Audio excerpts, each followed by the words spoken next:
Hello everyone. Welcome to Shri Swaminarayan Physiotherapy College YouTube channel Ahmedabad. I Dr. Himani today going to discuss about the pelvic tilt. Before switch towards our topic, I would request you to all please like, share and subscribe our YouTube channel. Pelvic tilt. The pelvic motion along with the hip and the vertebral column makes the normal sinusoidal curve in the gait cycle. These pelvic motions are called as a pelvic tilt. These pelvic tilts may occur due to some pathological problems also. The pelvic may be inclined tilted, anterior pelvic tilt, the posterior pelvic tilt, lateral pelvic tilt, pelvic drop and the pelvic rotation. So before I would like to explain about the lumbosacral angle. So what is lumbosacral angle? The angle made by the line parallel to the ground and the line along the base of the sacrum.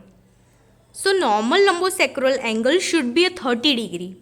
If it is increased, it's said to be anterior pelvic tilt, and if it is decreased, called as a posterior pelvic tilt. Now pelvic inclinometer. Here you can see in the picture, right? So one arm over the pelvic inclinometer placed over the pubic symphysis and the another over the PSIS. So in normal pelvic tilt, it is a 30 degree changes in which said to be anterior or the posterior pelvic tilt.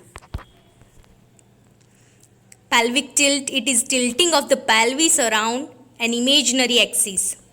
Now as I discussed, types anterior tilt, posterior tilt and the lateral pelvic tilt. First we see the anterior pelvic tilt. So you can see in the clearly in picture, ASIS moves anterior inferiorly and downwards. Pubic symphysis moves posteriorly and moves closer to the femur. ASIS align horizontal with the PSIS and the vertical line with the symphysis pubis in normal aligned pelvis. It changes in the anterior tilt. See, here sacral angle increases and the lumbar lordosis and the thoracic kyphosis also increases. Abdominal muscles and the hip extensors are responsible for preventing the anterior pelvic tilt, and the contraction of the hip flexors and the spinal extensors result in the anterior pelvic tilt. Now, what is posterior pelvic tilt? So, you can see in the picture here, ASIS moves posteriorly, pubic symphysis moves away from the femur instead of the femur moves from the pubic symphysis. Spinal extensors and hip flexors are responsible for preventing posterior tilt. See, and the contracture of the hip extensors, the spinal flexors result in the posterior pelvic tilt. So here sacral angle decreases and the lumbar lordosis also decreases. You can see in the picture also. So here neutral pelvis and anterior pelvic tilt and the posterior pelvic tilt. In sitting position, anterior pelvic tilt with the lumbar extension and the posterior pelvic tilt with the lumbar flexion.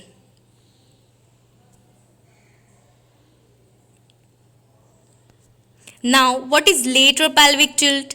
So, it describes tilting of the pelvis on either side, that is right or left. Right tilt when the left side of pelvis is elevated and the right side is down. Vice versa, left tilt when the right side of pelvis is elevated and left side is down.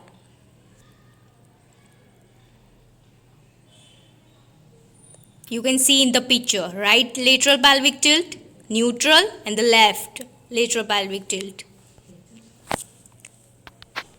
So, it can happen when one leg is bent and the other is straight, when the length of two legs is different, or when there is scoliosis.